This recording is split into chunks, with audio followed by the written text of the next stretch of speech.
کول خلک اغوا کول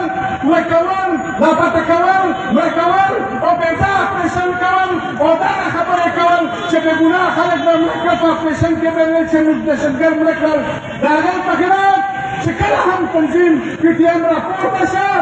او د ریاستي ادارې او د ریاستي جرنیلانو تر مخامخ ودرېده او د ریاستي جرنیلانو لاس ونیوه چې دا ظلم دې کړی دی نور په دا خاوره باندې ته ظلم نه په دغه سلسله کې زه په خپله ګرفتاري باندې خبره نه درته کوم ولې چې دا د مشتهرک په کامي مقصد کې په پوره نمبر افغان کې دا بلکل ویرېدونکې خبرې دي جیلونه مرګونه قیدونه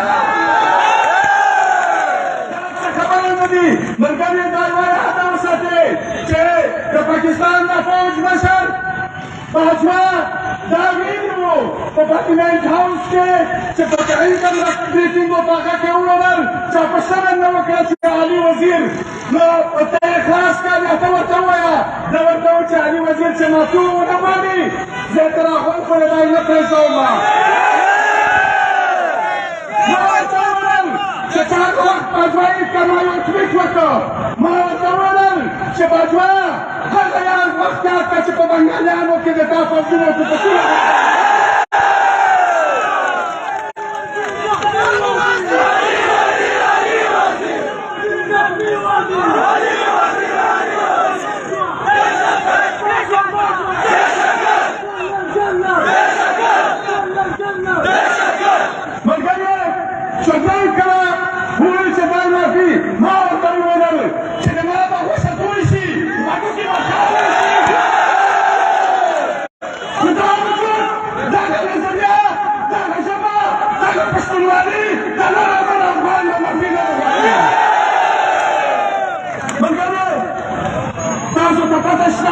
چې دا یې دواړه دلته کراچۍ ته راغی دا نور الله په دې کې ګواه دی چې ده د جنرال او کرنیلان راولېږل چې د ما سره د ملل شي ما ورته وویل چې تر څو پورې مې دا په ګونډو کړی نه وي تر هغه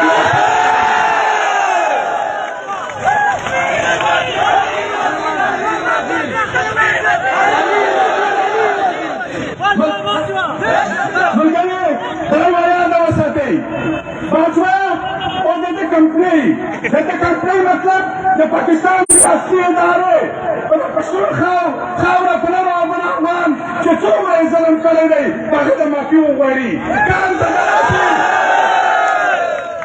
په دې سټیج په دې ذمهوار سټیج باندې زه دوی ته چیلنج ورکوم چې دا یاده وساته چې ته به معافي غواړې که معافي نه ونه غوښتله دا خلک به راوځي تا به د ګریوان رانیسي او په تا به معافي غواړي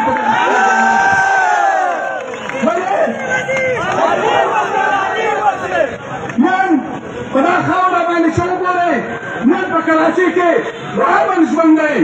نن چې کله هر کله په دا خاوره باندې بیا یو ځای د دهشتګردي نښه راوسته نن په پېښور کې دمکه وشوه خلک ته وایي پولیس ته وایي ریاستي ادارې په خپل افسران څه وایي هغه وایي یہ جو نہ معلوم ہے یہ ہمیں معلوم ہے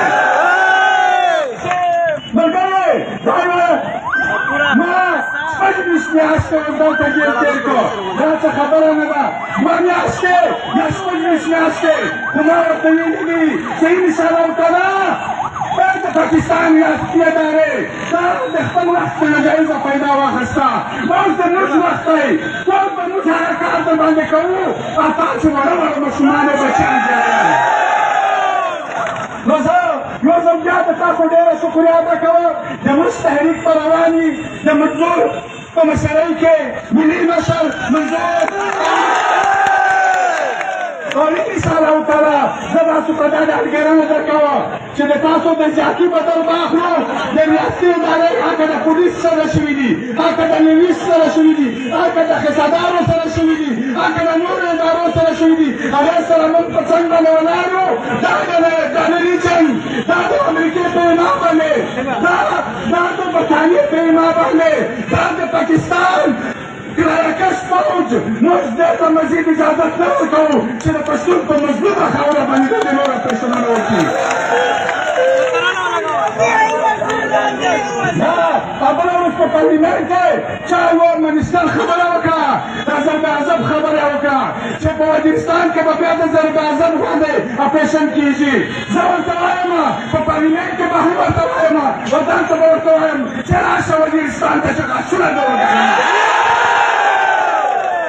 راشه چې تا ته زه لار ته وښیم چې د مذهب نه نجایزه پیدا د ډالرو په ایمان کې مذهب خرڅول د شهادت په نامه باندې پښتانه ورغړول او په هغه خاوره باندې چې تر اوسه پورې همیشه دپاره ژوند په غیرت باندې تېر کړی دی د همیشه دپاره په مختلفو نامونو باندې د برطاني سامراج د امریکې استعمار باندې دا دغه خاوره جوړولې ده نو انشاءالله تعالی تاسو به تیار وئ چمتو یې چمتو یې دا بله شیراتو نروبر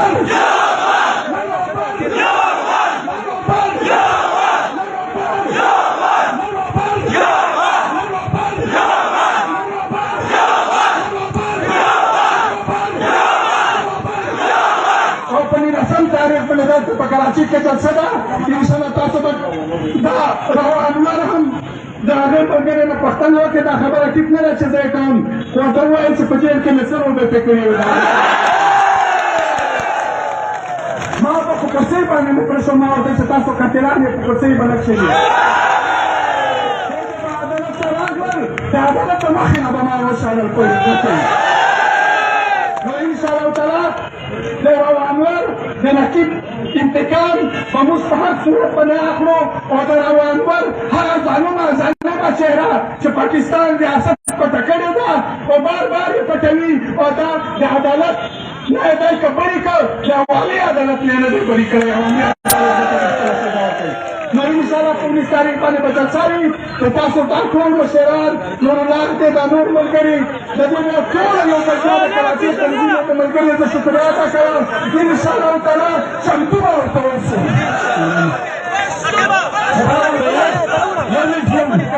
یو ملګری مهرباني وکړئ مشر دلی دی بالکل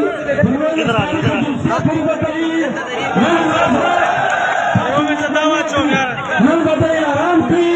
خلکو ته